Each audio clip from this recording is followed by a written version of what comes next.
Hello, everyone. Welcome to Inside ASU Football. Joe Pequeno alongside ArizonaSports.com's Vince Marotta. Week one, the Devils were so impressive. Granted, Vince, you had to take it with a grain of salt because they were facing NAU. But in week two, a much better performance, routing Illinois 45-14. Yeah, when you consider, Joe, that Illinois came into this game with 7 or 8 returning starters on the defensive side of the football, a very good defense last year that ranked 7th in the nation, and what ASU was able to do, over 500 yards, 45 points again, I think there's reason for some optimism with this team. Grain of salt in week one, like you said, but taking care of business against Illinois, much more impressive. Yeah, Devils were very impressive from the opening kick. Big storyline going in. Illinois dual-threat quarterback Nathan Schillhouse wouldn't play after suffering an ankle injury against Western Michigan. On the flip side for ASU, senior linebacker Brandon McGee, the heart and soul of the defense, had to sit out after suffering a concussion in practice during the week. Devils on the national stage with a chance to show they're headed in the right direction. On the other side, Schillhouse could only sit and watch. Second quarter, quarterback Taylor Kelly directing traffic finds Kevin Ogier for the touchdown. Devils lead 7-0 just like that, Vince. The first 2 drives of the game, that first drive was near perfection. They had a turnover. Second drive, they come back, they answer, they put points on the board immediately, put pressure on that defense. Chris Coyle, a great new weapon in the Sun Devils offense, a big pickup right there of 30 yards.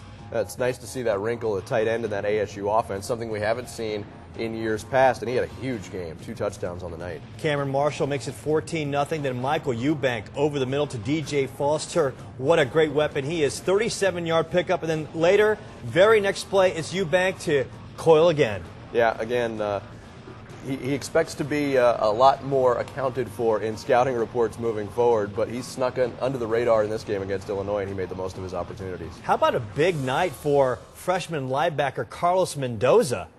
Yeah, pressed into duty because of the concussion to Brandon McGee. Comes up with 2 big picks on the night. Unfortunately, his shoulder injury will end his season, but just a glimpse of things to come in the future.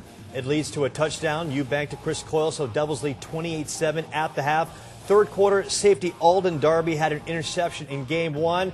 He comes up with another one right here. Great leaping grab, takes it down 34 yards, puts the Devils in pinpoint position for another score. We mentioned it last week how Alden Darby is becoming a leader on this defense. He showed it again, set up a big touchdown for the Sun Devils with that interception. DJ Foster would bang it in, so Devils very impressive, rolling in front of the home crowd.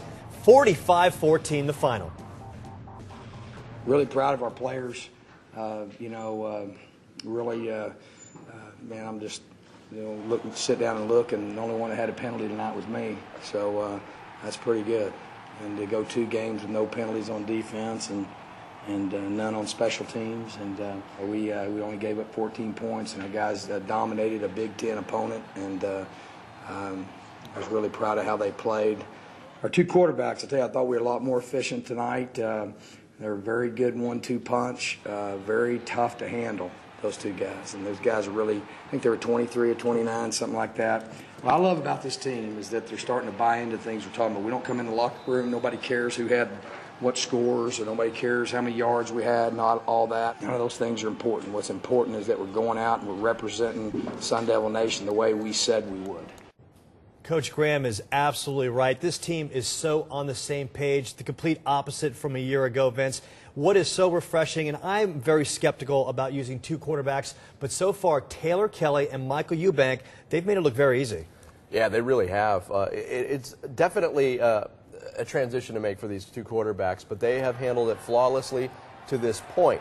Now, again, week 1 against NAU, not that much of a challenge, but against a good defense, these 2 quarterbacks played their roles perfectly. Again, took care of the football for the most part.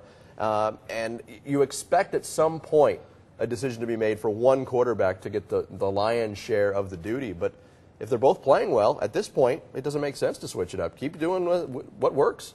Illinois came in with a monster, huge offensive line, but the ASU defense was faster to the football. They were spectacular from the very start. They dominated that game. Yeah, Will Sutton so far on the defensive line has been a monster for Arizona State. He's really making things happen. He's getting into the backfield. The linebackers are stepping up. We've seen plays from the secondary. Alden Darby with 2 interceptions in as many games. The defense, Todd Graham has talked about how complicated this system is and how proud he is of these players, that they haven't reverted back to their old ways on defense, and they've really done a nice job in acclimating themselves to this system. Gets a little tougher this week, though, again. And Vince, what has been so impressive, games are won in the trenches, and whether it's been the offensive line or the defensive line, both sides of the ASU lines, they're getting it done, and they're setting the tone from the very beginning of the game. Yeah, quarterbacks have time to throw, running backs have lanes to run from. What can you say about that offensive line? And going back to that defensive line again, I hate to single them out twice on one show, but Will Sutton has been an absolute beast. And I think everybody in that front 6, 7 really feeds off what he's been doing. Hats off to the coaching staffs because so far they're really doing a fantastic job. So far, a blazing start for ASU. Through 2 games, they've scored 15 touchdowns, which ranks second in the nation. On defense, the Devils have given up less than 290 yards a game. They've been very opportunistic with 6 interceptions, which ranks second in the country. Devils getting back to work, and what's really good to see, they're staying humble. Following the lead of Coach Graham, the team is really grounded and playing sound fundamental football. So far, as we've mentioned, the 2012 Devils have been a pleasure to watch. Next up for the Devils, a road rematch against Missouri. Last year in front of a sold-out crowd, the Devils upset the 21st-ranked Tigers 37-30 in overtime. Quarterback Brock Osweiler leading the way, throwing for 353 yards with 3 touchdowns. Now the Devils with a chance to make a statement at Columbia. Each week it's gotten tougher for us, obviously, and this will be the biggest challenge yet, and I think our guys know that. So nothing but respect for them, and our guys know we've got to have a great week. The key for us is don't turn the football over. That's the one thing that we've got to get corrected. You know, we've turned the football over 3 times in 2 weeks, and we cannot come out of this game. We cannot turn the football over in this game. We've got to win the turnover battle, and again, continue to play disciplined football. Missouri's introduction into the SEC, one they'd rather forget. Last week, they took a 41-20 beatdown at the hands of number 7 Georgia. Before the game, Missouri defensive tackle Sheldon Richardson kind of mouthed off a little bit. He said he was unimpressed with Georgia, saying they played old man football. Well, be careful what you wish for. So this is the Devils' first test on the road in the Todd Graham era. What are the keys to victory for the Devils to pull this one off? I think key number 1 for Arizona State to win is I want to see the wide receivers get more involved, namely Rashad Ross. Now, I know you were up at Camp Tontozona with that scrimmage. Rashad Ross put on a show for the fans up at Camp T. That whole week, really, he was a dominant football player offensively. So far, ASU quarterbacks have completed 39 passes, only 15 to wide receivers. Ross has been used as a deep threat. He's got only 1 catch for 50 yards, but as we saw in Camp T, I think he can be used underneath and use that speed. He's one of the fastest players in the NCAA. And use that speed, really, to make a difference on short passes, turning them into big ones. And remember last year, Joe, that win over Missouri for ASU featured a huge game from Aaron Pflugrad. So Missouri secondary can be susceptible to trouble in that secondary from opposing wideouts. We saw that last year. Key number 2, for the second straight week, more Cameron Marshall. He leads the team in carries right now. He's 5th in rushing yards. We haven't seen the patented Cameron Marshall runs where he's breaking 4 or 5 tackles. I think a lot of that has to do with the fact that he might not be 100%. He does get the ball into the end zone, but I think this is a game where Cameron Marshall really needs to break out and take some pressure off those young quarterbacks in a tough road situation. And number 3, contain James Franklin. He had a huge game in Tempe last year against Arizona State, and the key is to keep him out of the rushing yards column. James Franklin in his career, when he has 70-plus rushing yards in a game, Missouri's 5-2. One of those losses was last year in Tempe, but remember, ASU had to rely on overtime and a missed field goal by Missouri's kicker. So take a cue from what Georgia did last week. Georgia in the second half, 8 carries for -8 yards. They got after James Franklin, and they dominated that second half. I think that's huge. Right now, the point spread is 6.5 in favor of Missouri. Vince, who do you like in this one and why? I think this is going to be one of the better games of the weekend. Unfortunately, I'm leaning towards Missouri in a real tight one, 28-27.